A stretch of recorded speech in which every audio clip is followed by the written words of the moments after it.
Sebanyak 7 perwira tinggi atau Pati TNI Angkatan Udara naik pangkat.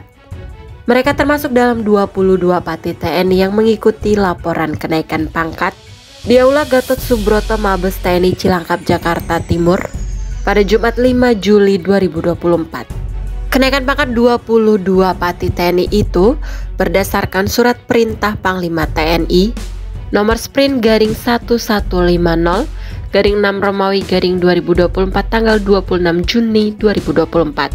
Adapun salah satu dari antara 7 Pati TNI Angkatan Udara tersebut adalah Jenderal berdarah Batak. Siapakah beliau? Langsung saja simak ulasan berikut ini.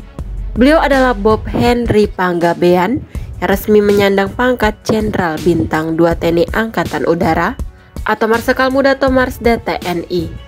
Sejak 1 April 2024 beliau dipercaya mengemban amanat sebagai tenaga ahli pengajar bidang ilmu pengetahuan dan teknologi di Lemhanas Republik Indonesia.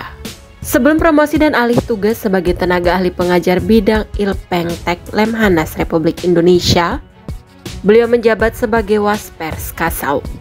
Lulusan Akademi Angkatan Udara atau AAU tahun 1991, dari Korps Penerbangan ini juga pernah didapuk menjadi Komandan Lanut atau Dan Lanut Adi Sucipto.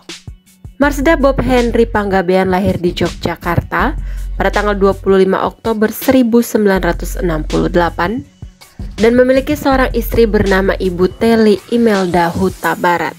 Beliau memiliki prestasi gemilang di bidangnya.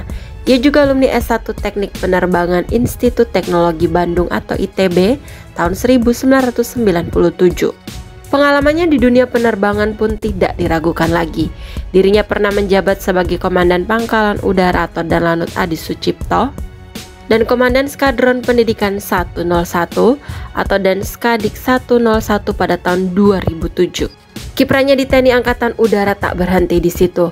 Marsma TNI Bob Henry Panggabean juga pernah mengemban jabatan strategis lainnya seperti Komandan Wing Pendidikan Terbang atau Dan Wing Dik Terbang pada tahun 2013 dan Komandan Pangkalan Udara Patimura pada tahun 2014.